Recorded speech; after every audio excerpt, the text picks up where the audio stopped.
ก็มื้อนี้เนาะก็ว่างๆเนาะมื้อนี้ก็จะมาเว้าอีกอย่างหนึ่งเนาะสำหรับวิธีหาเงินสำหรับคนที่มีพื้นที่เนาะ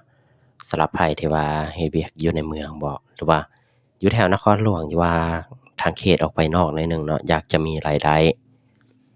อันนี้ก็จะมาแนะนำเนาะอันนี้จะเป็น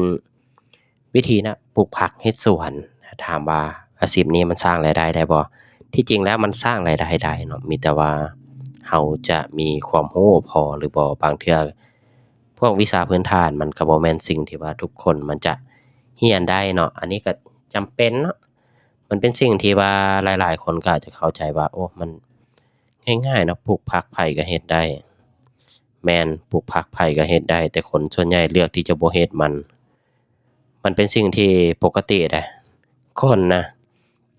สิ่งง่ายๆก็คือมันเฮ็ดได้แต่ว่า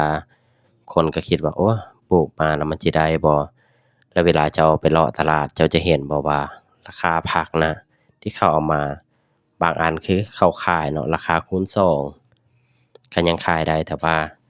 ถ้าซื้อมาขายจังซั่นนะมันก็ดีคือกันถ้าปลูกเองได้มันก็จะดีอันนี้ก็จะแนะนำอยู่2แบบเนาะสำหรับนครหลวงเลยเนาะ เอาแบบง่ายๆเนาะเรามีทางเลือก2อย่างอันหนึ่งเราไปซื้อผักมาขายอันที่2ปลูกผักขายอันใดมันจะดีกว่าเนาะถ้าว่าเราเลือกที่จะซื้อผักเนาะตอนนี้ก็แบบนิยมที่สุดก็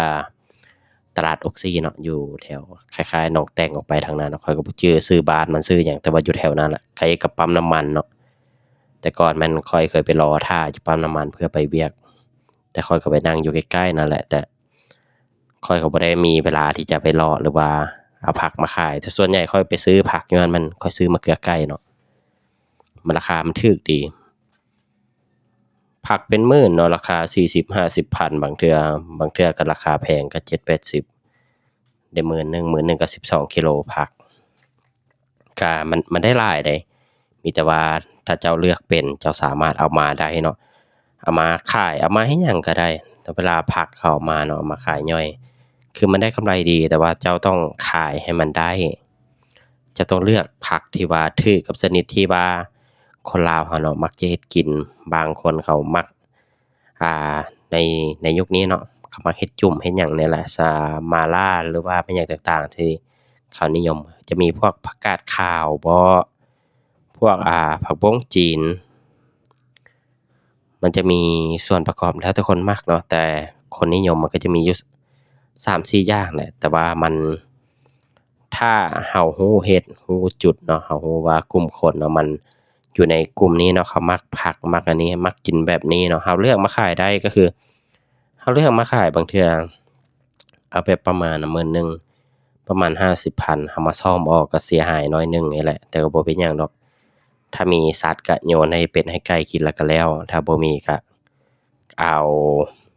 ไปขายเป็นมื้อสองก็ได้ว่าง่ายๆก็คือแบบมันจะมีบางคนเนาะจะมีคนมาเลาะซื้อเนาะเศษผักเศษหยังใส่ได้ถุงหนึ่ง2ถุงขาย10,000 20,000เจ้าก็ขายไปโลดมันบ่ได้เป็นหยังเขาเอาไปให้เป็ดให้ไก่เขาเจ้าก็ได้เงินมาตื้มมันก็พอแล้วถ้าเราเลือกที่จะขายแบบนี้แม่นเราเลือกผักมาโลดเนาะบ่ว่าจะเป็นผักกาดขาวมันจะมีผักซี่มันบ่ได้ใช้หลายเนาะคนลาวก็คือมันใช้บ่เกิน10ชนิดเนาะหอมบัวหอมป้อมเนาะผักกาดผักสลัด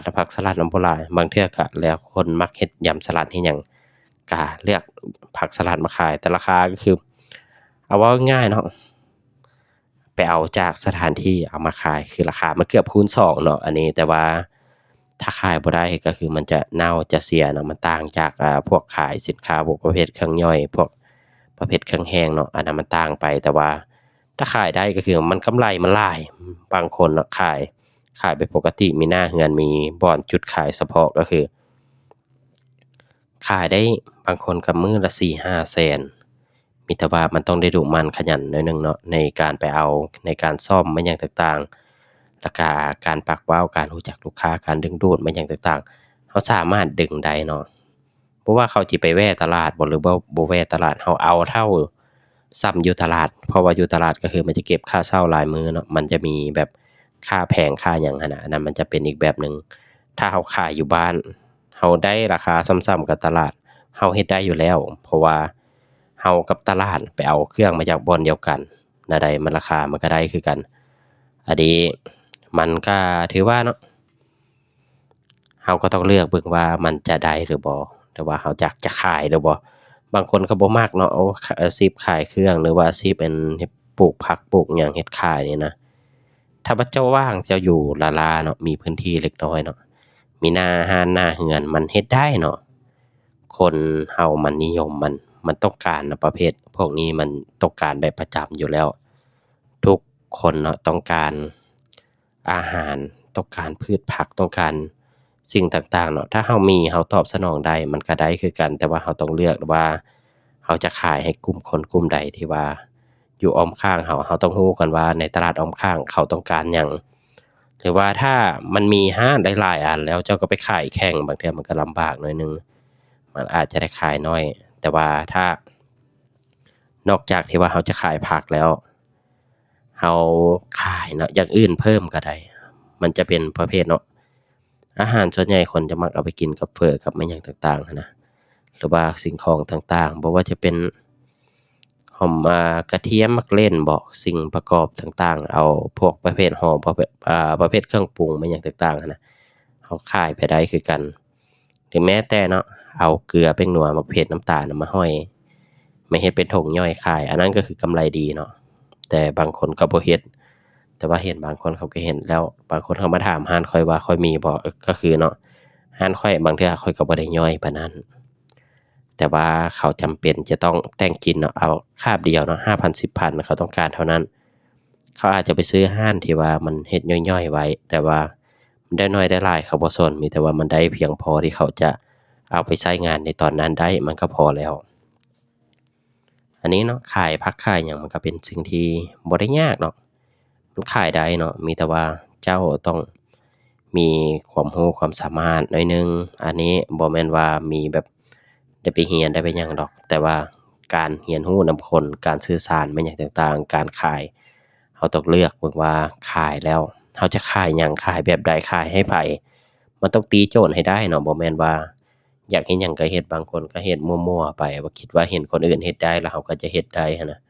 บางเทื่อมันก็บ่ได้คือกันเนาะขายอันเดียวกันมันก็บ่คือกันบางเทื่อมันขึ้นอยู่กับแต่ละคนว่าจะมีความสามารถในการขายได้ปานใดความดุมั่นบ่บางคนอยากเปิดร้านตอนใดก็เปิดอยากปิดตอนใดก็ปิดมันเสียเวลาเนาะอันแม่นอยู่ว่าเราจะเฮ็ดหยังก็ได้แต่ว่ามันเสียกลุ่มลูกค้าเพราะว่า6โมงแลงเนาะข้อยต้องการซื้อผักแต่มาแล้วร้านผักปิดข้อยก็ไปซื้อร้านใหม่ร้านใหม่มันเปิดให้เนาะตามเวลาที่ข้อยกำหนดข้อยก็ซื้อร้านใหม่เลยร้านนั้นแหละจะเป็นร้านประจำข้อยไอ้ส่วนร้านเก่าก็อย่ามันเนาะมันบ่เปิดให้ข้อยแล้วข้อยก็บ่อยากไปละข้อยก็ซื้อร้านใหม่ใกล้ๆกันได้ผักคือกันมันก็ต่างกันเนาะอันนี้เราก็ต้องมีระเบียบวินัยหน่อยหนึ่งเพราะว่าการทำมาค้าขายการหากินต่างๆน่ะมันต้องมีจุดพิเศษของตัวเองเนาะถ้าว่าเราบ่มีจุดบ่มีแม่นหยังเราจะลำบากหน่อยหนึ่งอันนี้ก็เป็นสิ่งที่ว่าเราต้องได้เลือกเฮ็ดถ้าว่าเราจะเฮ็ดสิ่งใดเนาะมันก็ต้องได้มีระบบระเบียบเนาะของตัวเองพยายามเนาะที่จะสร้างตัวตนขึ้นมาเนาะถ้าว่าว่างๆมีพื้นที่เนาะมีพื้นที่อยากง่ายๆถ้ามีพื้นที่ก็ปลูกผักปลูกหยังเพิ่มเราสามารถปลูกเพิ่มเข้ามาได้แล้วก็ขายได้คือกันถ้าว่าปลูกขายมันได้บ่ได้เนาะแต่มันใช้เวลาบางอันก็ใช้เวลาเดือนหนึ่งถ้าว่าผักบุ้งจีนบ่อันนั้นก็ใช้เวลาอยู่ประมาณ25-30มื้อเนาะเก็บมาได้แล้วแต่ก็คือเก็บมาเจ้าต้องมีปริมาณบ่แม่นว่าเก็บมาบาทเดียวหมดเลยแล้วว่าเจ้าสิขายได้มันบางเทื่อมันก็บ่ได้เนาะถ้าว่าเก็บมาเสริมได้มันก็ดีเนาะถ้าว่าเก็บมาเสริมแบบเล็กๆน้อยๆตามจำนวนที่ว่าลูกค้าประจำมาซื้อแต่ละมื้อซื้อประมาณใดเราเก็บประมาณนั้นก็ได้เนาะถ้าว่าอยู่ใกล้ๆเรือนเราก็สามารถไปเก็บเพิ่มได้อันนั้นก็เป็นอีกแบบหนึ่งมันได้ราคานะมันลงทุนน้อยบ่ว่าจะมันหยังก็ตามคือประเภทอะครับประเภทที่ว่าเป็นแกนผักมันหยังต่างๆหั้นนะราคามันบ่ได้แพงเนาะบอกง่ายๆเนาะถ้าเอาซื้อน่ะเป็นถุงใหญ่ถุงนั้นเลยหั้นนะบางเทื่อลงทุน100,000เนาะหว่านไป ขายได้ล้าน1 1.5 2 ล้านมันกำไรหลายแต่ว่ามันต้องลงทุนกับเวลาแล้วก็ลงทุนกับเหือแรงเราเองมีแต่ว่าเราจะเฮ็ดบ่ถ้าเวลาเราว่างๆเราจะเฮ็ดเราก็ได้เนาะเราบ่ได้มีเวลาที่ว่าจะไปตลาดออกซิเนาะมันไกลไปบ่ได้แต่ว่าเรามีพื้นที่เราสามารถเลือกปลูกได้แล้วก็เลือกได้ว่าปลูกมาแล้วเราจะเฮ็ดการตลาดจั่งใดบางเทื่อก็อยู่ในห้อมอยู่ในหยังบ่ฮู้ว่าสิเฮ็ดจั่งใดอันหนึ่งเนาะโพสต์ขายไปก็ได้มันมีกลุ่มขายผักขายหยังอยู่แรกๆเนาะเจ้าก็จะบ่รู้จักหยังดอกแต่ว่าถ้าเจ้ามีผักมีสินค้าโพสต์ขายไปก่อนมันบ่ได้มีหยังทั้งนั้นน่ะเจ้ามาเจ้าเขาบ่ได้รู้จักเจ้าดอกมีแต่ว่าเขารู้ว่าเจ้ามีผักเขาต้องการซื้อต้องการสินค้าอยู่ประมาณนี้อาจจะมีการกดราคากันน้อยนึงแต่ก็บ่เป็นหยังช่วงแรกๆก็ได้ลงทุนกับตลาดหน่อยนึงมันก็เป็นสิ่งที่ว่าจ้องได้เฮ็ดเนาะมันลงทุนกับตลาดคือว่ามื้อนี้เนาะมีพ่อค้าผู้นี้เข้ามาติดต่อเราให้ราคาหมื่นหนึ่งเราได้เท่านี้อาจจะมีเจ้าใหม่มาหรือว่าเจ้าใดก็ตามเวลาเราโพสต์ไปตลอดเราเบิ่งกลุ่มลูกค้าเบิ่งว่าพ่อค้าผู้ใดเนาะเขาจะให้ราคาเราประมาณเรตเท่าใดแล้วเราก็จะกำหนดอยู่ในใจว่าเราควรขายผู้นี้หรือว่าเราปฏิเสธไปก็ได้บ่เป็นหยังเพราะว่าผู้นี้มาซื้อเนาะมากดราคาเราก็ว่าโอ้สินค้าเราบ่มีจังซั่นจังซี่ผู้นี้เนาะให้ราคาเราดีเนาะมีความเป็นธรรมผู้นี้เราก็ให้เนาะเรามีผักจำนวนเท่านั้นเท่านี้เรามีให้ปลูกได้เราก็ขายให้เขาโลดเราบ่ได้มีหยังเรามีพื้นที่ปลูกเราก็ปลูกแล้วเราก็ขายคือเราเริ่มมีคนรู้จักมีอันนั้นแล้วเรามีพ่อค้าเนาะเขาก็จะมารับเราไปเรื่อยๆเขาจะเวลาแบบนี้นะเขาสร้างเราบ่ได้เฮ็ดหยังเลยมีแต่ว่ามันขายน่ะราคามันจะบ่ได้แพงแต่เราบ่ได้นั้นหลายคือเราขายบิดมือแล้วเราก็ได้เงินไปแล้วเราบ่ได้มาจำเป็นต้องมาเบิ่งว่ามานั่งขายว่าโอ้นี่สินค้ามันจิบูดจิเน่าบ่สินค้าหาได้5มื้อ7มื้อเราจงแช่น้ำใส่ตู้เย็นแช่นั้นแช่นี้บ่บางเทื่อบ่ได้จำเป็นเลยเราขายบิดมือแล้วเราได้เงินแต่ว่ามันได้น้อยแต่ว่าเราก็จะปลูกหลายเอา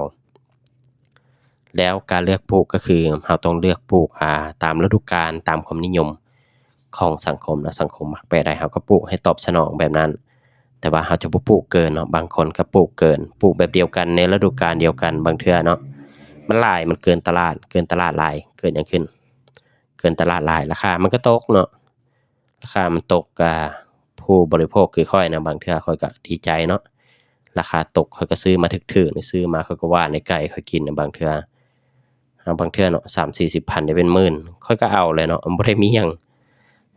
ผู้บริโภคเนาะมันได้ผลประโยชน์เนาะแต่ว่าผู้ที่ผลิตผู้ที่จะขายเนาะมันได้เงินน้อยว่าง่าย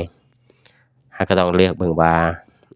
ตีตลาดให้ได้เนาะต้องเบิ่งให้เป็นว่าตลาดมันเป็นแบบใดอันนี้เนาะเพราะว่าเราอยู่ในโลกนี้เราก็ทั้งเฟซบุ๊กได้ทั้งโลกโซเชียลมันหยังต่างๆเราสามารถหาข้อมูลหามันหยังต่างๆบ่มีหยังเราก็เข้าไปในกลุ่มโพสต์ถามคนหยังไปได้เนาะอันนี้มันก็เป็นสิ่งที่พัฒนาเราเนาะถ้าเราอยู่ล่าๆมันก็บ่ได้หยังแต่ว่าถ้าเราเฮ็ดอาชีพแบบประเภทนี้มันก็ได้คือกันมันหาเงินได้อันนี้ถ้าว่างๆเนาะหลังจากที่ว่าเรือนค่อยแปลงแล้วเนาะอันนี้ก็ค่อยอยู่ร้านถ้าว่าแปลงเรือนแล้วค่อยก็อาจจะมีเนาะปลูกผักปลูกหยังอาจจะขายเล็กๆน้อยๆเป็นการเพิ่มรายได้เนาะแต่ว่าตอนนี้มันบ่สะดวกเพราะว่าทางหลังเรือนแล้วมันทางหลังร้านเนาะมันเลี้ยงไก่แล้วมันปลูกผักติดกันบ่ได้เนาะเพราะว่าไก่มันจะกินอันนี้ก็มันต้องเบิ่งตามเงื่อนไขเนาะว่าเงื่อนไขตัวใดเหมาะสมเงื่อนไขตัวใดบ่เหมาะสมอันนี้เงื่อนไขข้อยก็คือข้อยเลี้ยงไก่แล้วข้อยขายไก่เนาะตรงๆแต่ว่าผักข้อยจะบ่ได้ขายในตอนนี้แต่ว่าถ้าไปเรือนข้อยแล้วเนาะข้อยแปลงไก่แล้วมันถ้ามันแล้วก็คือพื้นที่อ้อมข้างเนาะข้อยก็ปลูกเป็นสวนผักต่างๆเนาะเต็มที่